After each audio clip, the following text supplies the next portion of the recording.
Israeli শহর আরাদে missile হামলা চালিয়ে যুদ্ধাপরাধ করেছে ইরান। আরাদে ইরানি মিসাইলের ক্ষয়ক্ষতি দেখে এমন অভিযোগ তোলেন Israeli president Isaac Herzog. This clearly is a site that shows the havoc from half a ton missile. Iran থেকে ছোড়া আধা টন ওজনের একটি ক্ষেপণাস্ত্রে ধ্বংসযোগ্য এটি। ইরানিরা মুসলিম, ইহুদি বা খ্রিস্টান কারো মধ্যে পার্থক্য করে না।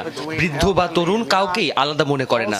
সব বেসামরিক মানুষকেই তারা হামলার টার্গেটে পরিণত করেছে। But we are here to show এই নিউজটা দেখলে আমার মাথাটা খারাপ হয়ে গেল, মানে এক্সার গালি আইতেছে, বুঝছেন। যাক, আল্লাহ হেফাজত করুক, আমরা গালি থেকে দূরে থাকি।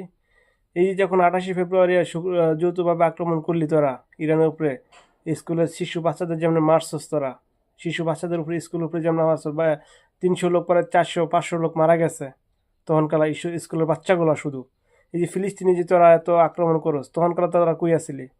তখনকালে তো বলস নাই যে ইসরায়েল একটা শিশু বাচ্চাদের মারতেছে, গণহত্যা করতেছে। হ্যাঁ, এখন তোমাদের ইরান একটা মারছে টনের বাড়ি মিসাইল, এখন তোমাকে গায়ে লাগছে না?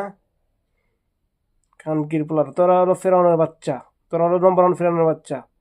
মুসলিম কান্ট্রিগুলো ভালো দেখে, মুসলিমরা ভালো দেখে তোরা আজ পর্যন্ত মুসলিম কান্ট্রি তো থাকাও তোরা তোরা তোরা ভালো আসস, তোরা রাজত্ব করতে চাইতেছস। আর আমাদের কিছু মুসলিমরা আছে, নামদারি মুসলিম, এরা মুসলিম লিডার হইলেও এরা হলো ইহুদির দালালি করে।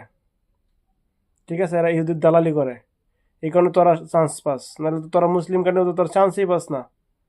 তবে ফেরাউনের মতো লোকেই ধ্বংস হয়েছে, তোরাও ধ্বংস হবে ইনশাআল্লাহ, তোদের ধ্বংস নিশ্চিত।